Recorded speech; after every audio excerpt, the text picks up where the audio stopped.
And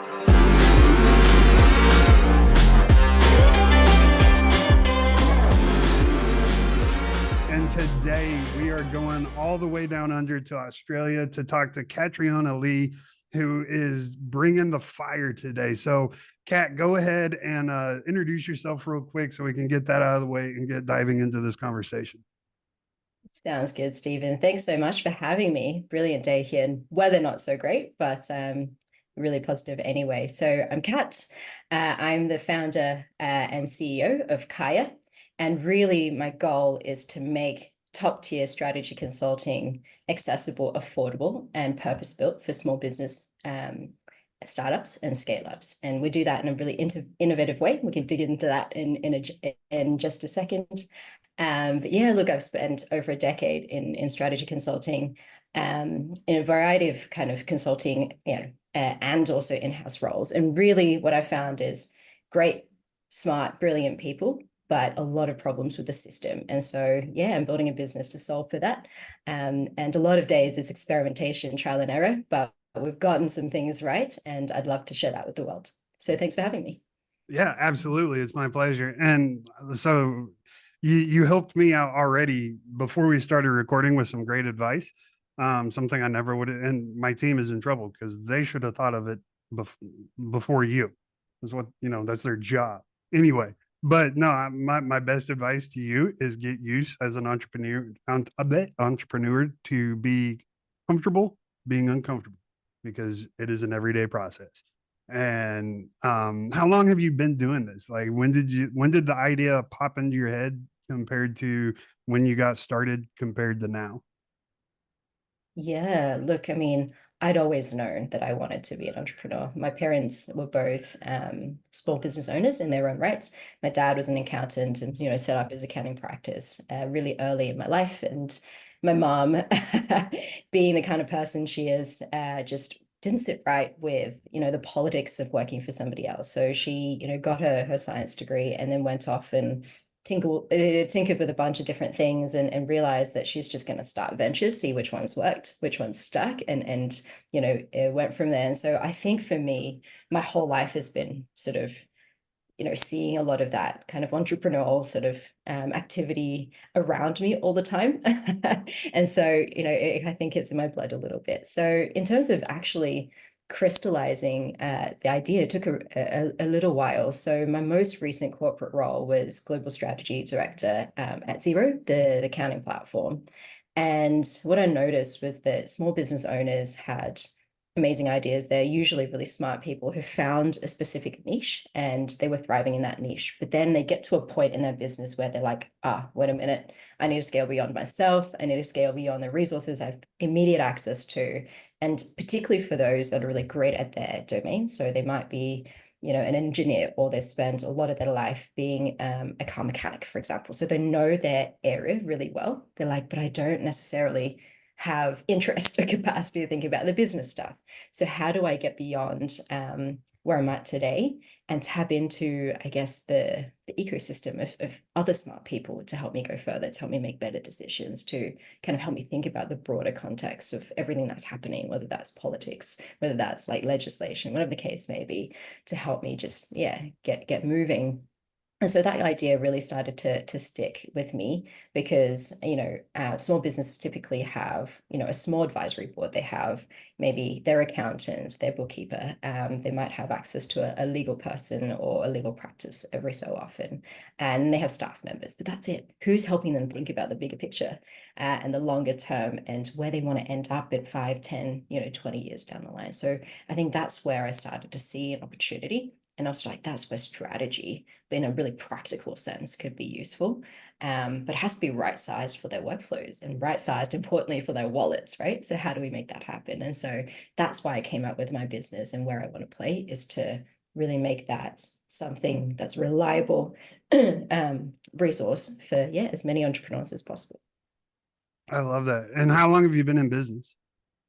So in the current format of Kaya, almost a year. But we were building in stealth. So it's still very early days, but myself as an advisor for, yeah, 5, 6 years now, and working with a lot of startup founders and a lot of small businesses as well.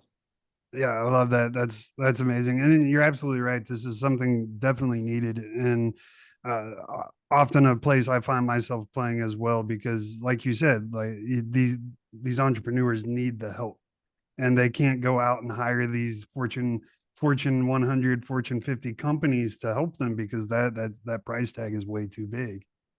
And so, I mean, definitely my heart goes out to you and is in the same place that you are.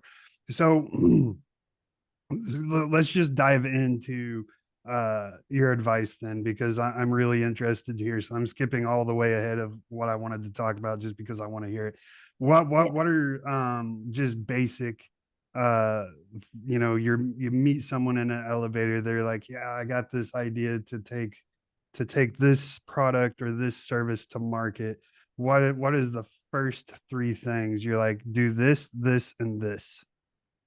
Yeah, I love that question. So the first is like, do you really know why you exist? And how are you able to communicate that on a day-to-day basis in a long and short formats, right? In this lift ride, elevator ride, for example, we have maybe max 30 seconds. So tell me about that. And how are you then communicating to somebody who might have 5 minutes or an hour of their time, right, to spend getting to know you? So for me, that's the ultimate question is, who are you? Why do you exist?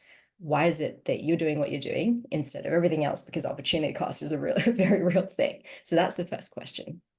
The second is, what are you really great at? And what are all the things that you're crap at? So no matter how smart and brilliant someone is, I always say that's impossible for you to be the very best at every single domain. It's just ridiculous for someone to expect that of themselves, but also they shouldn't, right? And so that's the second question is, do you have a good sense of your strengths? And then what are all the things that you're doing that you're maybe pretty okay at, but you could chuck over the fence that somebody else is going to do that better? So that's the second question. And then the third is, where are you going? Like, what are your motivations? Where are you headed? I mentioned before, 2, 3, 5, 10 years, and then further down the line. Is it that you're doing this business because you want to change the world? Is it that you're doing this business because you want to change the lives of your family, and to kind of create better opportunities for the next generation? Is it something else or both? Like, I'd love to know what kind of inherent drivers, what anchors you to getting out of bed every day. Those are the three questions. And from there, I can get a really good sense of, okay, here are the things you aren't doing super well that I can help you with. And here are the things you're doing really great at. So just continue that. And then here are the things that we park for now that we'll come back to because they're not priorities, but they will move the needle at the right time. And so by mapping them both as a professional and as a personal, persona, what are their kind of intrinsic goals and what are they doing every day to kind of, bridge the two spheres of their lives? It gives me a really good sense of how to help them. Uh, so it was so hard not to interrupt you, because it's like, man, I feel so freaking validated right now. So I teach this program. I call it purposeful success, setting goals that matter.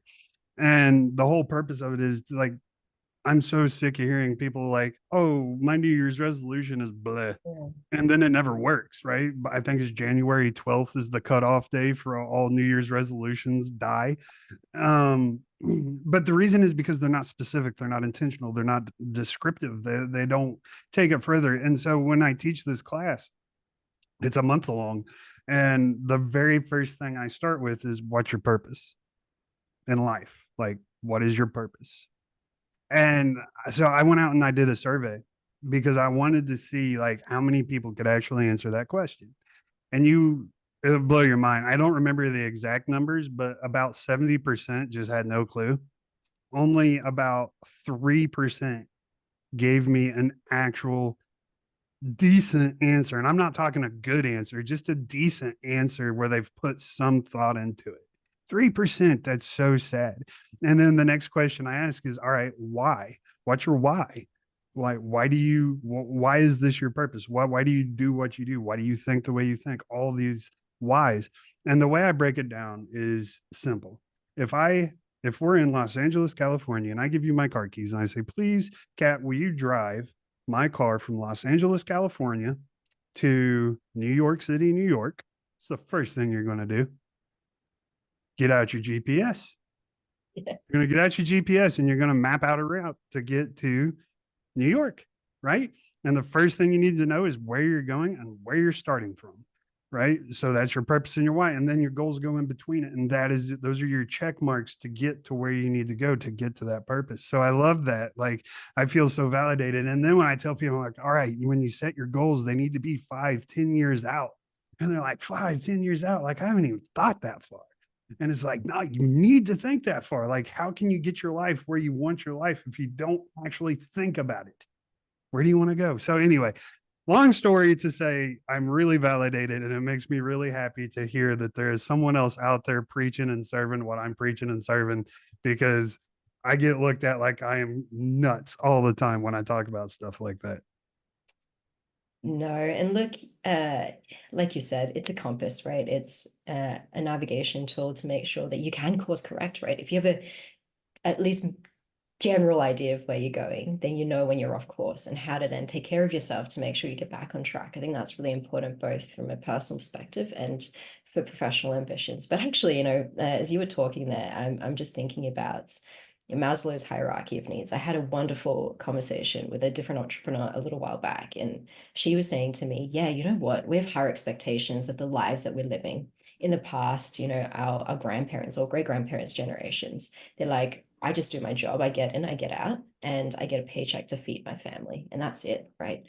But then now today we want purposeful work, regardless of the actual tasks that we're doing. And I think that's really interesting, because then self-actualization used to be at the top of the pyramid, but I think it's foundationally now at the bottom, which says that alongside shelter, food, water, all that stuff that sustains you, understanding who you are, why you're contributing your time to other people or in service of other people is becoming more critical to who we are as human beings. And so I found that notion really interesting. We went on to, down a rabbit hole to talk about that, but I'd love your perspective on that, because that's what I'm building my business on, is really understanding that people are changing. The way we do work and do business is changing. And in order to connect with your customers and your end users, you have to understand why they're doing the things that they're doing in the ways that they're doing it, and how do you make their lives better so that they can serve their purpose, with more time, more clarity, and I guess a less cluttered brain in general. Right. Yeah, absolutely. And for me, one of the things, and this is something I've never experienced in my life, is, people that just wake up every day hating their work, hating their job. Like, I can't imagine what that would be like. That must be the worst feeling in the world, right? To wake up and just be like, oh, I don't want to go to work. Like, me, like, you've talked to me several times now, and I'm jazzed, right? Like, I love doing what I'm doing, this podcast, my business, everything. I love doing everything I do. And that's so powerful to me. And it's for me, it's because I live my life with intentionality, and everything I do, it has a specific reason that I do it. And it's because I have such a clear vision of where I'm going, how I'm getting there, who I'm taking with me there, that every action I take can be in alignment with that ultimate goal. So yeah, I absolutely love that you brought that up. It makes, like I said, I feel so validated. It makes me so happy. One of the things that you said was entertaining for me is you were talking about your parents and them being entrepreneurs, and you were just kind of destined to do it. But you said your mom, I'm going to put it in my own words, she didn't like authority, and or the politics, I think is the word you use. But ultimately, I think it boils down to is she just didn't like being told what to do when she didn't want to do what she was being told what to do. And I think that is so key for a lot of us entrepreneurs, is we're just like, you know what? Screw this. I can do better. And you go do it better. So I think that's so funny that you brought that up. Um, but I wanted to talk to you about one of your I don't even know if I can say this word, de man, democratizing. Is that saying that right? Yeah, that's right. Yeah. Talk to us about democratizing a top tier strategy and what that actually means.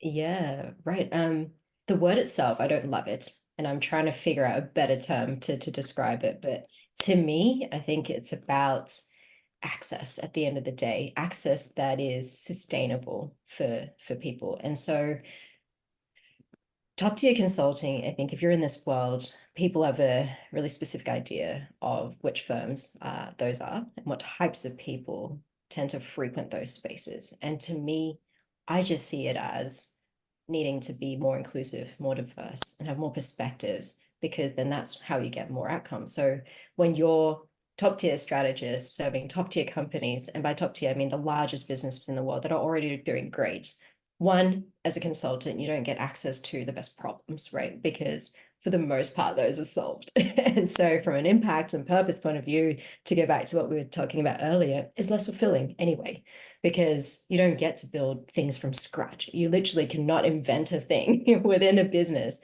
when it has so much legacy behind it. There's so many decision makers already having made a whole bunch of decisions that have impacted the trajectory of that business. So, I think for me, from a consulting side of things, it's hard to have that impact and that, and the ability to kind of, yeah, build from scratch. And so on the flip side of that, it's the same for entrepreneurs, in that if they wanted the right brains to be matched their business, who have the ability to really pick apart everything, build from scratch, and then go, hey, this isn't working, bin it, and have no emotional ties to that. It's just about getting to the best outcome. Then you need to have people that aren't just always practiced at doing stuff at this high level, right? You need people that can kind of go to the ground level, pull their sleeves up, build from nothing. And so that's what, to me, a really long-winded way of describing democratization is that you are, um, you know, whatever the context of the problem, you can bring that ambition, that real high caliber of doing work, and bring it to that context. So that context is a small suburban business, family-owned business that's really niche and maybe not in the sexiest industry. You bring your best. And in order to do that, we need a commercial model that supports it. And so that's kind of how I think about it, is the talent, the opportunity, matching that, but then you need to have the infrastructure to support it, and make sure that everybody is rewarded in the right way. So democratization to me, I think, is an inaccurate word, and really it's a substitute for saying that we just need to make this stuff more accessible to more people without, you know, making them go bankrupt. You're So, right. And I think that's key, because something you talked about in your three questions, that one of those things are, what are you really good at, and then what do you kind of suck at, right? And I love that, because that is definitely 100% the way I coach people. Is, like, we're not going to try to build your weaknesses, right? Like, yes, of course, you always want to be improving, but we're going to, when it comes to business, we're going to focus on your strengths, and we're going to make those stronger, and then we are going to find ways to hire out your weaknesses, or find other solutions for your weaknesses, right? Me, social media, definitely a weakness. Like, I'm not good at it. I don't like it. Like, no, that's got to be someone else's job. 100%. Right. So, I mean, I love that. And the fact that it needs to be affordable, I agree with as well. Uh, what is, and I guess this question doesn't really uh, go hand in hand. So, horrible lead in. I apologize. It just literally popped into my head right now. What are some common? I guess this could tie in. What are some common barriers that entrepreneurs are going to face, especially when it comes to accessing these resources? That you can kind of advise them on. yeah, great question. I think I just wanted to close out a point, if that's okay, Oh from yeah, of your course. Go ahead.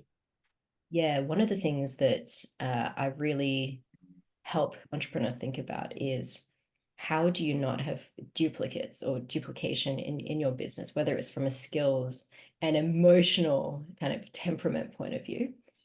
So the less overlap, the better, particularly in the in the early parts of your journey. And so when you think about why big organizations are slow to move, is because there's a lot of duplication, right? There's a lot of redundancies in that business, and therefore it's expensive to move.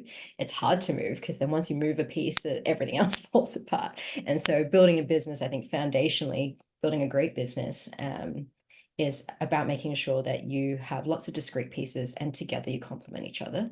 And therefore you get to go further with the amount of resources you have. So I guess, when it comes to understanding barriers, that's probably the first one, is have you actually built the right foundations for your business? And therefore you're not stepping on each other's toes in the beginning. And so therefore, when you make decisions about resources, you have a real clarity as to where you can put your finite capital, particularly the early parts of your journey, and be able to kind of execute. And I guess if you get given homework by your advisor, you actually can do something about it. So if I go back to your question, what are the barriers? We talked about costs. That's a big one. But cost comes down to a couple of different things, right? Sometimes it's about understanding the value of the investment.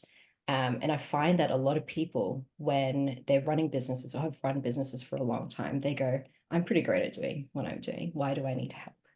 And so it's not that the advice is expensive, is that they don't think it's worth it. And so actually the biggest barrier to me is the education piece, is to say, how do you step beyond yourself and have some distance from yourself and your business to go, hey, actually an objective perspective, firstly, is important.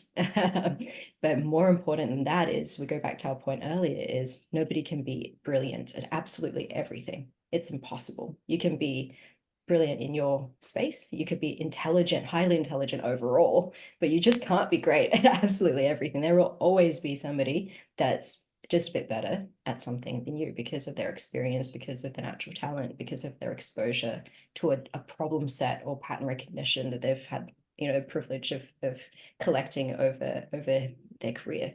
And so for that reason, I think it's important to do that education piece. So funnily enough, it's not about the dollar amount that's being spent as being the biggest barrier, as it is about the education. When you're working at large organizations, the use of consultants and external advisors is such a normal thing. It's so normalized that education piece isn't necessary. But when you come kind of a couple of clicks down into the lower mid-market, that's when that mindset shift needs to happen. Yeah, that is a great point. And I want to ask you, and I apologize if this is too personal of a question, but I don't think it is, but just covering my bases. Anyway, when it comes to, I'll use myself for an example. It is really hard to detach my emotions from my company, because I see it as like my child. Right. I've poured so much time, so much love, so much effort, so much everything making this thing grow, that it's really hard to hear not even negative things, just like I said, you gave me some really good advice before we started recording, and had I've been in a different mindset, I probably would have taken offense to it. And it's such a stupid thing. It's like, make a video of this so you don't have to repeat it before every podcast. I'm like, that's a great idea. But it's still, I would have taken offense to that, because you know what I mean? It's hard to separate my emotions from my company. How have you done that? So I guess there's two angles to this, right? For me personally, as I run my business, I need to model the fact that I have to, import in great ideas and great talent, because similar to other entrepreneurs, I can't be good at everything. So first and foremost, in the way I run my business, I surround myself with smart people who do a lot of stuff that I'm just not so good at. And so for me, it's a constant reflection, and being really honest about that to my clients as well. So I may not always be the right person to solve every problem. And so I'll say to them, like, everything should be strategic led, but I'm not going to be the right person to build your website. But you know what? I know somebody who will, and I'm going to quarterback that initiative to make sure that there's cohesiveness and everything flows and it's all connected. I'm not going to be the person that builds your website, right? Because you don't want me to, trust me. And so by being vulnerable and honest about the things I'm not good at, but then being really able to back myself on the things I'm great at, it's like, I can do your pricing and it's going to be great. And I can look at your people problems and I can help you sort that, no problem. And I've got a real, like, just general ability to see into the future quite well. So I will help you with that. And so being really clear about the things I'm great at and what my business is great at, and then being like, these are things that we won't do for you, but we'll help you with because we've got a vast network, I think is important to kind of be really self-reflective first and foremost, and then share your own vulnerabilities and your own challenges. And then from there, you kind of open up the conversation to go, okay, so here's how I interpret your business. Here are the things I reckon you do really well, just from a third party perspective. You know, tell me if that's true or not. And then there are, you know, real areas of growth that I think could even, you know, take your business further. Here are the levers I would pull. What do you reckon? And I think by framing it in a way that it's always positive, but also not so, you know, to a level of toxicity in saying that there's always room for improvements, that tends to get quite a lot of buy-in up front. It's just to say, you obviously are doing a lot of great things and doing that well. Otherwise, we wouldn't be here and you wouldn't be in a position where you could afford some help and that you could absorb advice. So why don't we, you know, dig into it and really have a conversation about what you love doing? And I often frame it this way as well. It's like, it's not necessarily always just about the things that you're great at. It's also the things that you love and the things that drain your energy. And so it's about differentiating those as well. Just because they drain you doesn't mean that you're not good at it either. So I think it's you know, part and parcel, kind of, yeah, connecting those two bits. Right. No, that's a great model. I love that, and that's probably um like the way you approached. I can see what you're saying, and the way you approached the advice you gave me is in it was just kind of bubbly and kind of, hey, you should think about that. Like it wasn't forceful. It was just kind of like a soft lob, I guess, which makes it so much easier to digest. And no, that is such a great point. And I don't know about you, but I have had clients or potential clients that were just super abrasive to um suggestions. You know, it's that they didn't want I think they just wanted a pat on the back and told they're doing everything right and good, and they weren't open to that. And I think that is probably one of the most destructive thing an entrepreneur can do to their business, because, you know, you're taking out all the innovation at that point. You're not, like you said, leaving yourself room to grow. So that is great advice. So the next thing I want to dive into you with is, like, you were talking about your team a little bit and how you've structured that team. Uh Team, you know, building high performing teams is one of my specialties as well, fostering that trust and collaboration and accountability within the team and organization. What are some tips you can give entrepreneurs? Maybe they're getting ready to start scaling up and start to hire their teams. What is some advice that you can give them on things to think about uh, when it comes to building that super high performing team? Yeah. Um, it comes back to, I guess the first thing is that personal reflection, right? So what are the things you're going to be great at and you want to keep? And what are the things that you want to be an informed observer or decision maker on?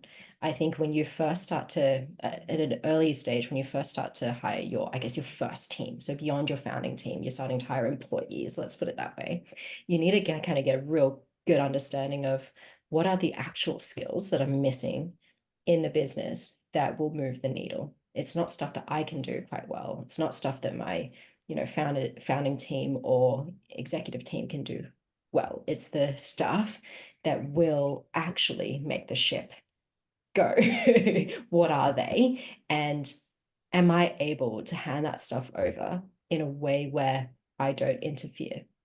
I think that's a really important consideration, is that if you are still wanting to hold on to stuff you're not ready to hire, If there are things that, you feel like you can solve for with some systems, with some automations, you're not ready to hire.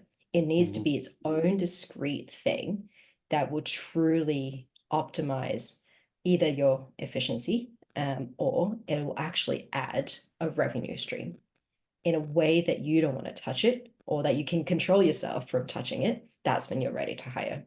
So for me, that kind of tipping point was, I don't want to do operations. I want somebody who's great at building ops systems and functions and processes to do that. Because one, it's not that I don't care about it, but it's because I've got so many other things that occupy my mind that I know I won't be too bothered if something is done in a way that I wouldn't have done it. And I think that's the key. Can you stomach somebody else doing something, solving for that problem in a different way to you? And being able to step back and watch that experiment go live and that it won't impact how you think about your business. That's when you're ready to hire people. And then that way you give them the space and the autonomy to build something that's special that maybe you couldn't have seen yourself. And that's especially true for remote teams, for decentralized companies, more and more so. Businesses are built in collaboration where the founders themselves or business owners have never met. I've met so many entrepreneurs who said, "Oh, I met, my co-founder or my business partner at an event. We met once, and we live in different states or on opposite sides of the country, so we never see each other. So we've built our entire business virtually." So because of that, the onus is on leaders to be able to let go of stuff, to delegate stuff, to actually figure out what are the parts of the business that can farm out without constantly poking at it, right? Things take time and you have to be patient enough for them to run that course. So that's probably the key thing. I'm going to pause there just in case you wanted to jump in, but I can keep going. No, you're doing it. It's great. That's great information. I love it. And so then my next question is, in regards to that, is if you could have one mulligan in your journey, what would it be? If you could have that one do over, like, I really screwed this up, or I made this decision whenever I should have made this decision. What's that one thing? I think I would have spent more time listening. And that's probably something I'm sure a lot of ambitious entrepreneurs can resonate with, is that it's easy to jump the gun on stuff because you're like, oh, I'm excited, I'm eager to do this. But actually spending more time listening to your employees, spend more time listening to the market, spend even more time listening to I guess yourself as well. I think that's really important. I say this because some of the best ideas come in quiet moments. So when you're not talking out loud and you're not brainstorming, you just kind of take yourself into nature. For example, you take yourself away from the desk and listen to and process all the things that you've heard and actually go, hey, wait a minute, someone said something that felt a little antagonistic. If I peel that back and actually get to the root cause of why they said that, actually there's a great idea in there. There's a gem that I could implement. So that, I think, for me, particularly at the beginning of my journey, I wish I did that self-reflection and that kind of quietness and the listening better. And that's the first point. And then tying to that is, yeah, continuously create forums for team members, peers alike, to come together and actually just listen to each other. How have your week's been? What are kind of the things and the moments that you've really loved? And what are the things that have really brought you down this week or this month? Why is that? And how can we help? And I think there's always room to improve those spaces, those forums. Yeah, and just generally listen to each other better. Yeah, as leaders, you wouldn't believe, and if you as the listeners have never tried this, go to work tomorrow and just pick a random person and walk up to them and say, "How can I help you today?" And you are going to be blown away at their response. Most of the time, they're going to say, "You can't help me. I'm good." But the look on their face is going to be priceless because no one genuinely asks, at least in my experience, "How can I help you today?" And that is such a powerful phrase, and I love the fact that you bring that up, because that is that is one of the number one rule or characteristics of a great leader. It's they're always thinking of the others first. They're always, how can I help this person first? So I love that you brought that up.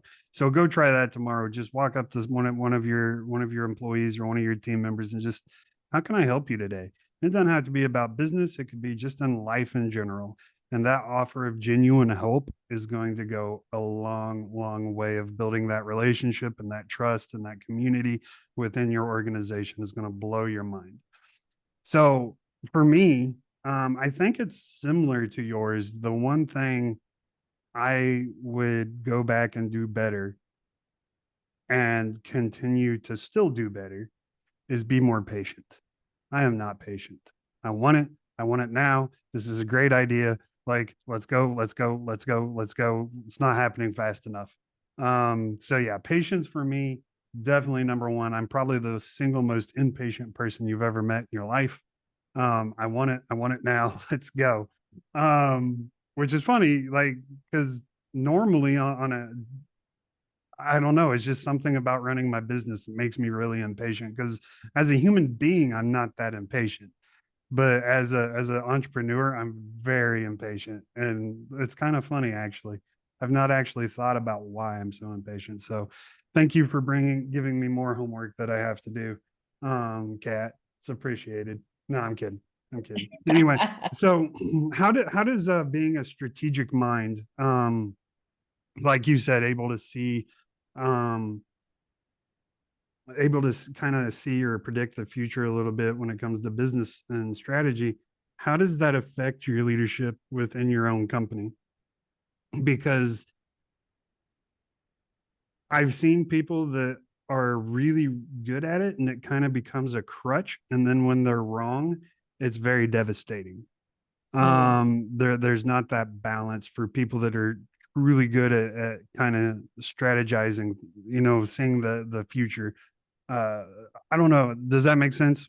I'm not sure if that makes, okay. So um how have you balanced the being strategic and not leaning on it so much it starts to affect your leadership, or have you had it affect your leadership? mm. Yeah, oh, brilliant question. And I take this analogy as a framework for how I think about all of this. So way back when, I can't even remember who the author of this piece of writing was, but it really stuck with me. It's that, Steve Jobs is a visionary, right? Like he had a Mhm. vision for, say, I don't know, the iPhone 10, but in that current state, he was like, the technology isn't caught up. People and the way they use devices and the way they think about their workflows haven't caught up. So I need to start with the iPod or the iPhone, the first gen. And so that's kind of how I think about strategy and how I think about my own leadership, is that I, in my current state, am not necessarily going to be ready for when my business is 10 employees or 100 employees or 1,000 employees. And so who do I need to be at every chapter and every stage and phase of growth? Doesn't mean that I need to be there now, but I need to be continuously learning, continuously growing, and understanding the skills, the emotional intelligence, the sort of like visionary that I need to be at those different moments. And so that's kind of how I think about it. And so when I talk to business owners, I help them craft their strategic plan and their vision for where they want to go. We break it down because it's overwhelming to say, here are all the things that you need to be down the line. No, Oh man, today, I can this is imagine how the overwhelming. change. Yeah. So it's just about paring it back to say, okay, we've got this grand ambition, right? But today, these are the things I need you to do differently. And then tomorrow, next week, next month, next year, here are the goals and the changes I need you to implement it so that you're here.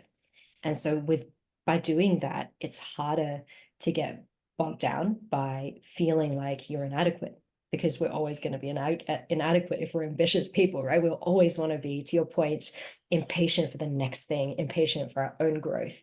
And so by making sure that you are sort of right sizing your immediate activities with the things that are, I think, a stretch for you, but still achievable, that's important.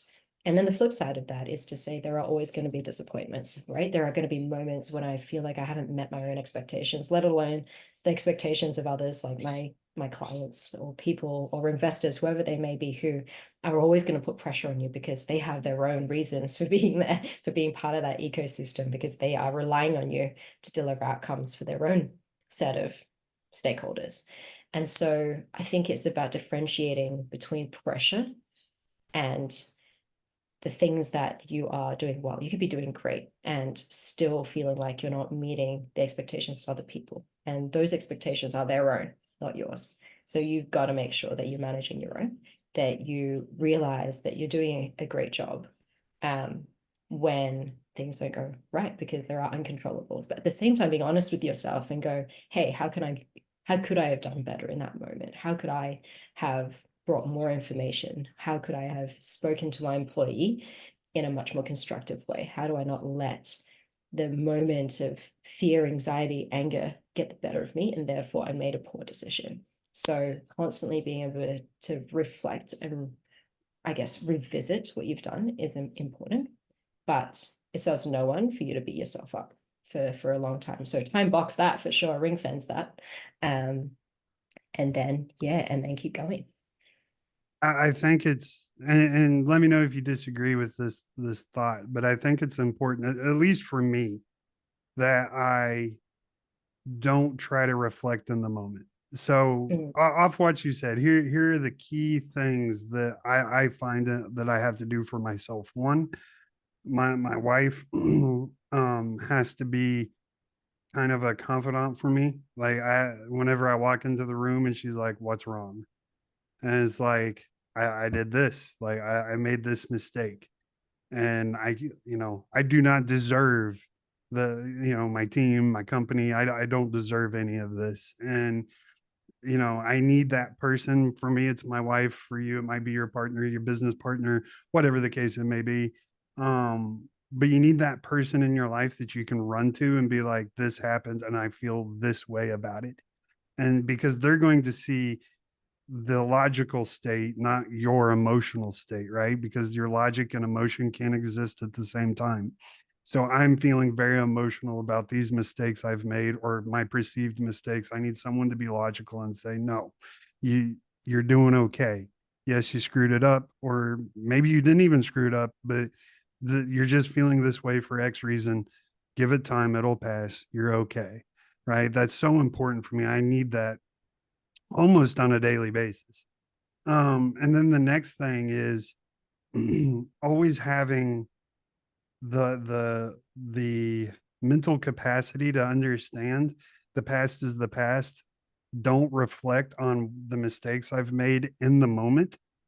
Give it time. I think you already said that, but give it time to kind of mend the fences, if you will, and then go back later and like, okay, how could I have done this? Because if you do it in the moment when you're still upset, when you're still emotional, you're going to have a much different takeaway than if you go back in a logical state and evaluate your performance.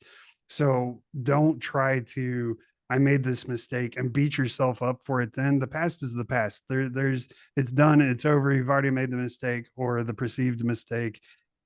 Just let it go, mend the fence, and then go back and reflect and solve the problem from there.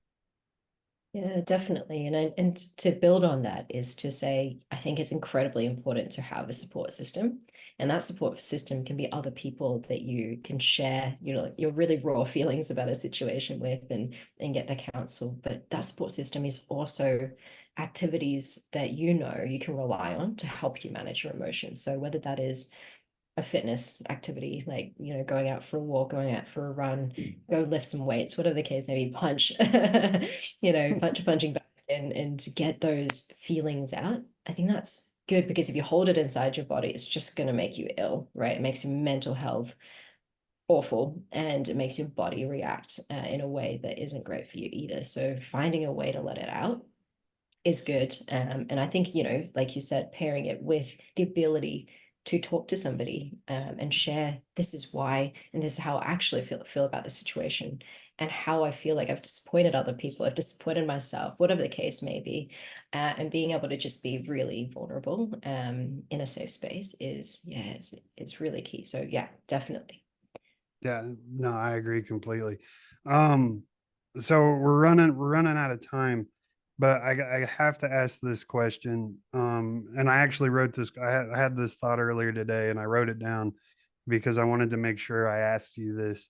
How do you balance? Because I know having a diverse team is so important to you, especially diverse in thought and all that. So how do you balance um empowering your team with driving results? Because I feel like a lot of times, especially as entrepreneurs, but especially, and I guess it's not especially entrepreneurs. I guess it's something we all do in leadership roles is we feel so compelled to drive results and success for our organizations.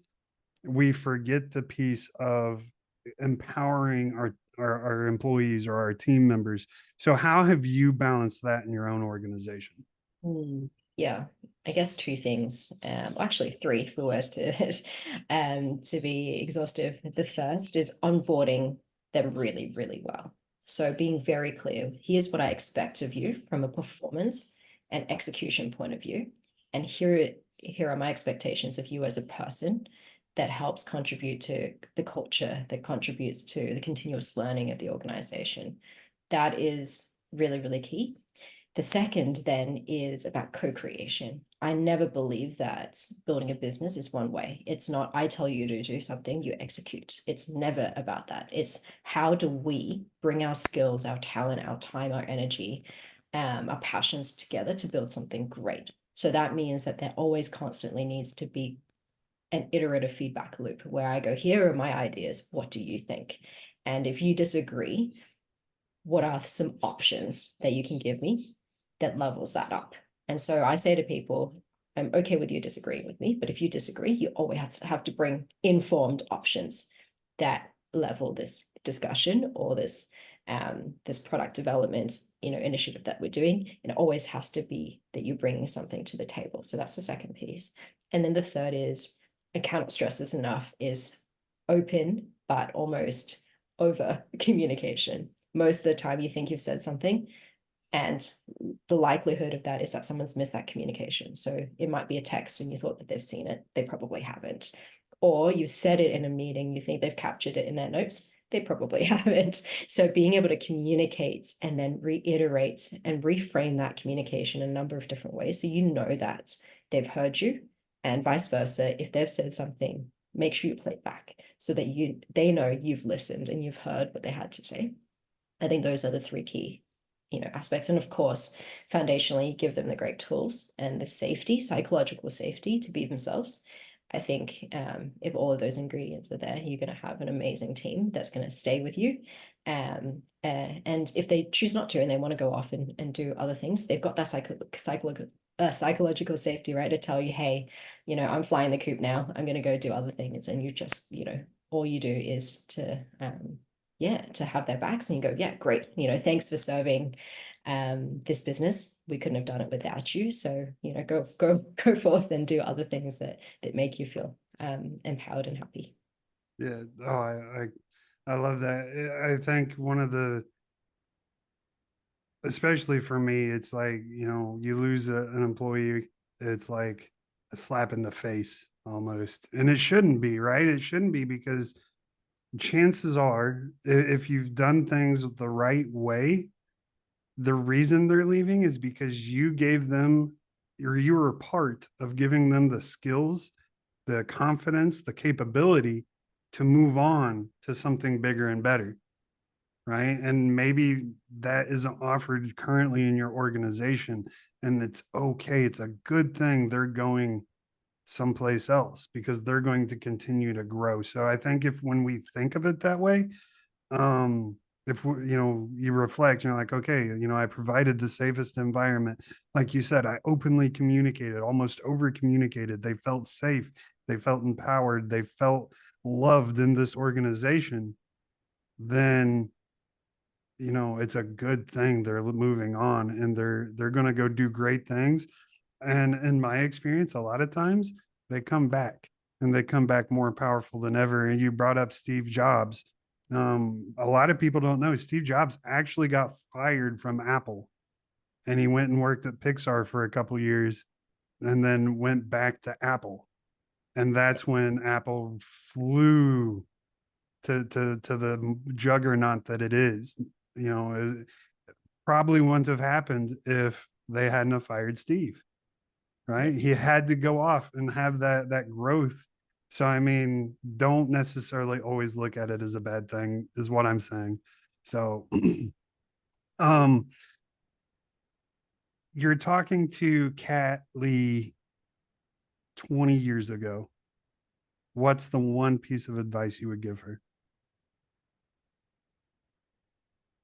Just keep dreaming. I think that's the one. I always had my head in the clouds, and I felt like I was in trouble for it at school. I felt like I operated in a different sort of space to people. I was kind of in a different world, constantly dreaming about stuff that I could do. And I had this strange, incessant voice that told me, you could do great things. And here are all the adventures you could have. Here are all the people you could impact. How cool would that be? And so I had all these dreams about being different cats, like a diplomat or an Olympic swimmer or whatever it is, filmmaker that told amazing stories. But I didn't know what it was that I actually wanted to be. I just had these big dreams. And I think there were, educators and people encountered during sort of those formative years where I felt like they were trying to kind of box me into something. They're like, well, it's great that you've got these fluffy ideas and these dreams, but turn it into something, actually perform. And I would tell myself, hey, your time will come. Just keep dreaming and keep backing yourself, and eventually you'll figure out what it is that you want to do, and it'll be okay. So I'm glad I stuck to my guns eventually, but I think there was a period where I listened to other people and took their advice and sort of watered down who I was and my ambitions to What did feel that like feel like? uh, I felt, I think I felt like I was suffocating. I felt like I wasn't happy. I was, I learned a lot in a lot of the corporate roles that I did, but I just felt like I was never truly myself, and I couldn't do my best work. And I think that's the key, is that I didn't feel like I had the space to work the way I wanted, to kind of go and dream up something and then build it. I just felt like I had to, you know, do what I was told I needed to do. And so I couldn't give my best. I was always like, oh, I have more to give, but I just can't access it. So yeah, that's what I would tell myself. Just keep dreaming. If you hadn't had those experiences, if you hadn't listened to the people trying to water you down, would you be where you are today? Oh, isn't that funny? Potentially, I don't know. I think in some ways, by virtue of being told no and being told that I couldn't, has gotten me further in some ways, which is ironic, right? But at the same time, maybe I could have gotten further as well, because I would have experimented earlier, I would have taken more risks Mhm. earlier. And yeah, it could be a pile of, failed ventures, or maybe a couple of them would have flown, who knows? But look, no regrets. I think either way, it's given me thicker skin, I think, to be able to be like, okay, well, rejection, so used to it. It's just, water off my back, whatever. It's and also I think the learning I've gotten out of that is being more discerning about advice. I think opinions are plentiful. Everybody's got that. But true advice where it makes you pause and it makes you go, oh, wait a minute, hang on. There's something in there that I should be listening to. Um, it's made me more discerning and be more rigorous with myself about what I take on board and what I leave behind, because not everything, sometimes it's noise and sometimes it's actual advice. So being able to differentiate the two is important. Uh, yes. Um, I would say 2% for me is actual good advice, and the 98% is probably just noise. Yeah. And it's not ill intentioned. It's just, I tell people a lot, my wife, my parents, are really the only ones that have truly stood by me through this entrepreneur journey. Everybody else, my friends and family, have all been kind of naysayers to it. Mm. And it blew my mind at first because I'm like, man, like, why are you shooting me down? But then I realized that I was making them feel unsafe. Yeah. Right. And so their lack of feeling safe was getting reflected onto me. And so I mean, a lot of times that advice isn't ill intent. They're genuinely trying to help you. It's just they're trying to handcuff you rather than let you fly. So I Yeah. mean, I think that's so important, being able to discern real advice versus well-intentioned advice, or Yeah. well-intentioned words. We'll call it that. But no, that's awesome, Kat. First of all, thank you so much for joining us today. I've had so much fun talking to you.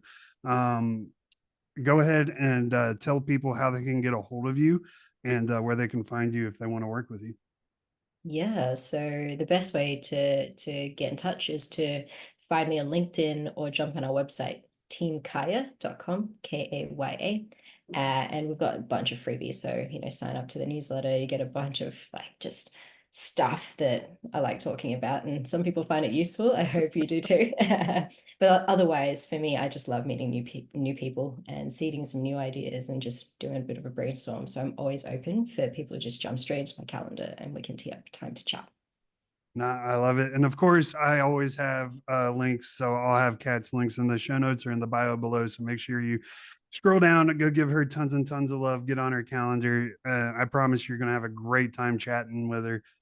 So it's not, I promise it won't be wasted time. And then, of course, once you're done giving her tons and tons of love, head over to renownedleadership.com and come give me tons and tons of love. Click book a call. It's at the very top center of your screen. You can't miss it. Giant button. And likewise, you can come chat with me. And I promise I'm not going to waste your time either.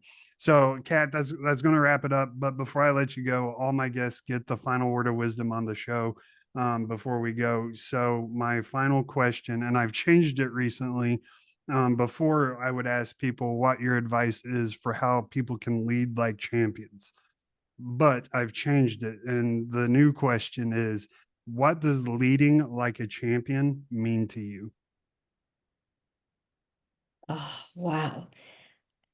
I think it's just doing what you say you're going to do. That's it. Integrity. Love it. Integrity, people. Just do what you say you're going to do. Do, especially when no one's watching you do it. True integrity. I love that. Kat, thank you so much again. I really appreciate your time and bringing so much value to myself and to the audience. Just thank you from the bottom of my heart. That's going to wrap it up this week, guys. Thank you so much for joining us this week. I will see you all next week. Same bad time, same bad channel. And until then, never forget, lead like a champion with integrity. I'll see y'all next week. Goodbye.